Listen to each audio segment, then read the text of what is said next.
Hello, today I have a talk called The River. So here's the short version. You want the river to overflow its banks. Everyone and everything has access to deep wisdom now. Any situation in which you are judging one especially, there is your alert. You can approach one you call other without a box in which to categorize them. When you feel disturbed is when you are attacking. Okay, so before I restart,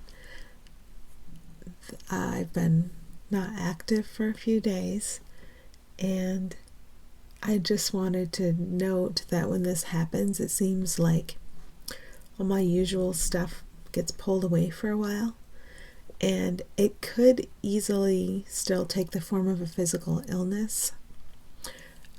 It started to go in that direction, and I realized I was just kind of making these conditions, and then I could, if I did make those conditions, I could really make it about the body rather than about just going through this transition we're all going through, and somehow the conditions of that, the physical symptoms fell away, and it was more like I knew I was just kind of flat on my back for a while for a good reason, because anywhere I'm still pushing or resisting spirit is where I need a reset. And so I just kind of got taken out of my usual for a few days and just did a whole lot of nothing, and in that time I'm sure whatever needed to get tweaked or reached did, and now it seems like I can function again. But I'm well aware that I need to reach within, look within everyone and everything to lead that functioning. And yeah, so that's how it works for me. I'm just mentioning it in case you're experiencing anything similar, and it helps you see it, in a deep sense too. And if we do get physical symptoms, it's like nothing to beat ourselves up about. I have some chronic physical symptoms that I haven't allowed to go away yet, and that's okay. We are where we are, and but knowing that we're doing it to ourselves is nothing to blame anybody for. It's just, or like ourselves, it's just, hey, this is really easy to undo. It doesn't have to go this way. That goes for even the chronic things we're very used to and we think are part of our identity. Those can go very easily too. So, right on time. Okay, so back to you want the river to overflow its banks. When we're resisting something, we're resisting the abundance of what is here. The abundance of love that's here behind every surface. The abundance of intelligence, wisdom that's here behind every surface we would paste on it. The abundance of light, the abundance of abundance, the abundance of everything is right here for everyone. And we would rather hold it back with our differential judgments and experiences of things being better than and less than and more and less fortunate, because we think that's real, and we keep operating within that matrix. And when we finally understand that matrix is what we made up ourselves to keep ourselves imprisoned, and no one else could have possibly done it to us, because there is no one else. We're all one. When we realize that is when we let it go. We understand it's both meaningless and valueless. Then we do see the abundance of love and light that's always here, the abundance of guidance that's available to us as we're still experiencing the illusion we made, and we allow that to be everywhere. We allow the love to be everywhere. We allow the river to overflow its banks. We allow the light to be everywhere. We're not afraid to see it everywhere, in everyone and everything. There'd be no point in not seeing it. So it's a transition of willingness. That's our true willingness to see what is actually here behind any fear surface we're still projecting. And if we do have those chronic symptoms, like one of my eyes will run sometimes, if we do have those, it's just what we're using to hold back the river. The seeming reality and power of having a chronic physical symptom is something we can cling on to and say, this is real, This is a limit, just like having a property line, and this is more real than the ever-present love that is here. But when we're finally ready to stop lying to ourselves and say, I made this up to experience it, and I'm experiencing it, and somehow I'm holding it more valuable than the love that could overspill the banks, then we're getting real with ourselves. Okay, everyone and everything has access to deep wisdom now. There's no one and there's nothing that doesn't have access to what is here right now. And I think this is what people talk about when they talk about the spiritual ego, because in a spiritual setting, we can get caught in the idea that we know more than someone else, or because we've experienced some things that we're at a deeper level of understanding than someone else. But the point is, the fact is, everything is so available to everyone and everything right now. I do say everything because I'm not going to joke, fool myself that things don't have consciousness. They do. But we don't have to worry about, oh no, am I hurting you, chair, by sitting in you? Because actually, I can't even be hurt. I'm still holding up this matrix of possible experience that tells me I can be hurt both emotionally and physically, and I can conspire to give myself conspire against my very self, to give myself those mesmerizing experiences, and to believe that I'm a body, and to believe that I can be hurt both emotionally and physically. That will never make it true. Just because I'm conspiring against myself to give myself these experiences won't ever make it true. And so I can project fear surfaces upon both everyone and everything. But I can also realize the power that's right behind any fear surface I'm projecting that would make anything better or worse than anything or anyone else. All the differential values, I can see that all of that is the fear surface I'm projecting from the ego, from the sense we're separate. And in the case of the spiritual ego, we maybe perceive those who are more or less advanced. But all of that falls away when we're willing to remember who we actually are. Underneath the fear surfaces we ourselves are projecting. So if you see someone and that one seems to be far less spiritually evolved, if you get tangled up in who you think they are instead of the power and the strength and the beauty and the love and the light their being is behind the fear surface you're projecting, then then I'm looking at a fear surface I myself projected. I'm the one who projected that and pretending it's real. So I'm keeping myself ensnared in my own trap that I made up. And it's important not to get caught in the trap that I made up. So everyone and everything has access to deep wisdom now. That's the solution. That's why we can do less.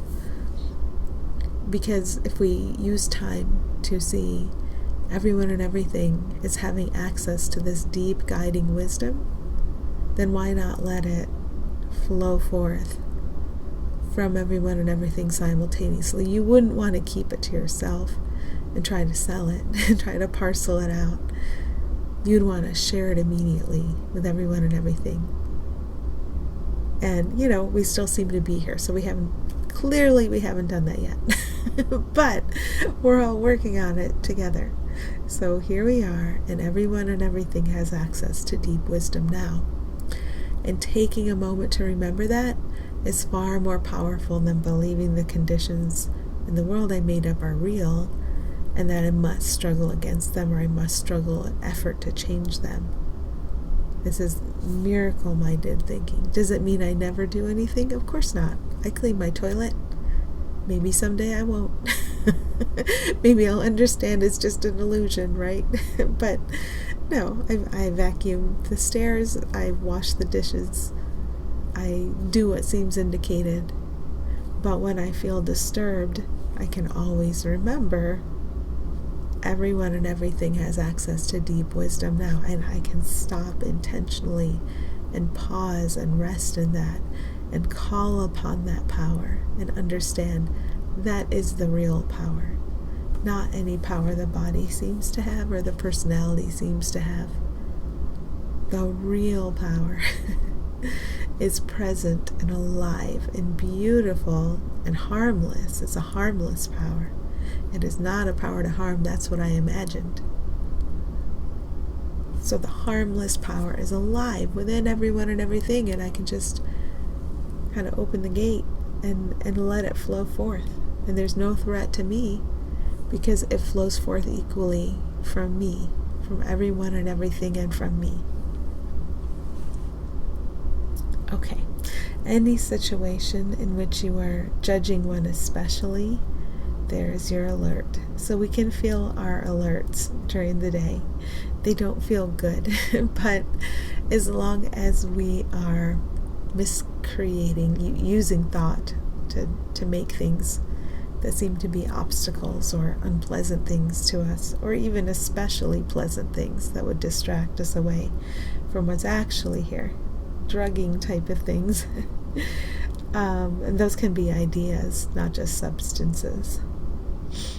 Any situation in which I'm judging someone or something especially, there is my alert, and I can feel it. And as we go along, we get more and more sensitive to this. Things that previously might have brought us pleasure, temporary pleasure, may start to feel disturbing. And we can just focus on the things that feel disturbing. And as we lay things aside and see through them and understand our true happiness doesn't come from a separate meaning we're giving a separate thing in this world we made up. That's the kind of like the drug of pleasure. Our true pleasure comes from remembering this beauty of harmlessness and power and strength and love within everyone and everything. That's our true happiness, not trying to get something, extract something especially from some separate thing here in the world. And as we remember that, we drop out of these patterns and behaviors that reinforce the idea that if I can just isolate this thing, I can extract happiness and pleasure out of it. So that falls away naturally, and we can just focus on where we feel disturbed today, because that's the most obvious indicator. And if we work on that, we're working on everything, for everyone and everything, because it's all connected. So if you work on your stuff today, you're definitely helping me get my stuff undone, because there's only one of us, and we're all walking each other home together. We don't get home separately from each other. Okay. You can approach one you call other without a box in which to categorize them. Now we're used to that. We figure people out and we declare who they are and who they aren't. And I caught myself doing it yesterday. I'm still doing it. And it's a defense. We think if we know who they are and who they aren't and what their tendencies are, then we can deal with them and keep them at a distance. But really, we can't keep anyone at a distance, because their being is connected to our being eternally. Harmlessly. So on the level where they actually are, they're harmlessly connected to us eternally, because every being is harmless. The forms, the multiple forms I project out on the ones I call separate, those can look especially harmful and especially harmless. Those can look like victims and aggressors, but that is what I'm projecting out, the surface of chaos. And as I take responsibility for it, and as I begin to understand it's both meaningless and valueless, and as I begin to remember that all the meaning and value is in the shared, harmless, beautiful, benign being behind every single surface, I can't make any exceptions, then sanity returns to my mind. Then sanity starts to be in charge of my mind, and there isn't so much craziness running it, sending me back and forth, struggling and efforting and all that stuff. Something very quiet, calm, assured, sane takes over and directs me very simply, and there's a whole lot of relief in that. So you can approach one you call other without a box in which to categorize them. So if I put a box over them and it's a category and I've defined them, I've done the same to myself. And now I've just pretended that we're cut off from each other. And that's a useless waste of time. So remembering that when I put a box over them and I say they're this and they're that, and then this separate one over here is the opposite of that, or this one over here is also this and that, and I'm going to put those two in the same category, but these four over here are going to be in a different category. When I approach people with little boxes in which to trap them, I'm trapping myself. I'm keeping myself limited and entrapped. And I'm keeping everyone I look at limited and trapped within this matrix. So I don't use the word matrix too often, and I always get a little reactive when I do, probably because my ego doesn't really understand the term. But I know there's that series of movies out there, and I know people have used the word in a way that seems fearful, so the ego starts questioning, like, what's going on? Why are we talking about this? What is this? My ego can't understand it. I can let spirit use the word, and there's a benefit to me when I do. I can kind of see have a little flash of understanding how I'm imposing this grid of confining everyone and everything to a prescribed role, a role that the ego assigns it. And when I allow that to be lifted and let everything to be free, let everything be free to express what it is, to express light and love and joy, then there's no danger to anyone. But what has been deeply ingrained is the idea that having this kind of iron grid down on everything that separates everything, gives them different and conflicting characteristics. The idea has been that is what keeps me safe. Well, it does keep the idea of separate me intact and still apparently operating. Where was I? It does keep the idea of separate me intact. So if I think I'm ego, then that gives me safety, right? But I'm not, and no one else is, and no one else can be, so I might as well stop pretending. And if I'm going to stop pretending, I can let this iron grid be lifted up, this grid of limitation, and just leave everything free to be what it is.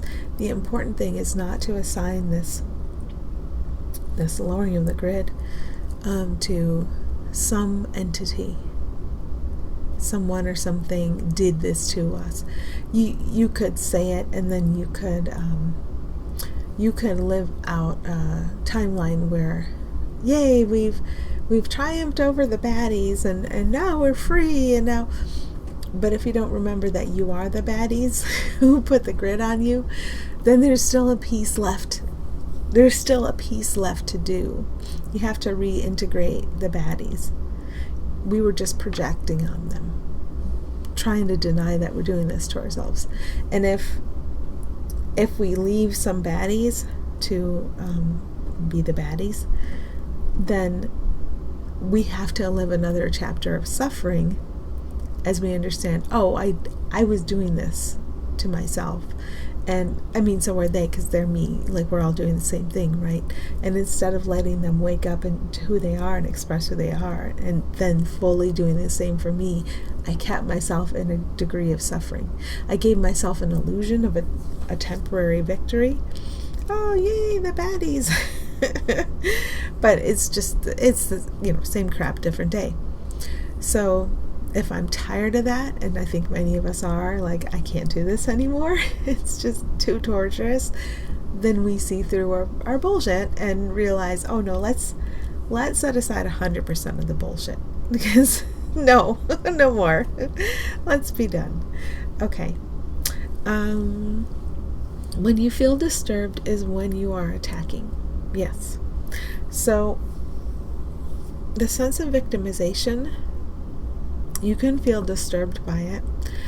There can also be a deep pleasure in the sense that for now, someone else is the wrongdoer and you are innocent as a victim by comparison. That's being locked into the matrix I made for myself if I do that. I caught myself doing that just the other day. So I still catch myself believing victim aggressor thoughts, believing I'm a victim of a circumstance or a person or something. But now I can feel the alert and realize, oh, this is exactly the thinking that I want to release myself and therefore everybody from. When I feel disturbed is when I'm attacking. I don't want to attack anything here. They're like paper cutouts. What is the use of that? That's just keeping myself in hell and time forever, to attack paper cutouts that are meaningless and valueless, when right behind the paper cutouts I would attack or judge or categorize or decide about. Right behind them is the most beautiful love you would ever want to experience. Right behind them. And we've all had glimpses of this. We all know. When I speak of this, it's not like any one of us is an expert in it and like floating in it most of the day. I'm not. Okay, maybe we'll bump into somebody who is, and then good for us. But I'm not. I'm not going to pretend that. But I will say everyone knows what I'm talking about when I talk about this. Because there isn't anyone who hasn't had a little glimpse, a little feeling, a little flash, a little something. It would be impossible. Because our illusion is powered by love, because there's no other power in the universe, it has to be. We've used the power of love to pretend that not love is possible. Because it's powered by love, there isn't anyone who hasn't had a glimpse of what actual love, not I love this and hate that, I love you and I don't love you, not that love, actual love, all-encompassing, real love. There isn't anyone who hasn't had a glimpse of that. So when I feel disturbed is when I am attacking. So the importance of having that pointed out is to see myself as the attacker, not someone or something else. It would always be me, reinforcing the illusions I've kind of collected to myself like Christmas presents. Only a crazy person would do that, and that's me until I've left time and space. To some degree, you have to be insane to vacation in hell, right? So to some degree, and to just be really blunt about that and understand, if I don't feel good today, it's not because I'm victim to someone or something. It's because I'm attacking. And the good thing about noticing that is I can get to the root of it and relax out of the attack and hear the voice of sanity that is always here for everyone and everything to guide everything we perceive, to guide everyone and everything in our sight, and to allow that voice of love and light and sanity that is shared. Our true voice is shared. We don't have all these separate voices speaking in conflict. That's what we're imagining. Our true voice is shared and harmonic.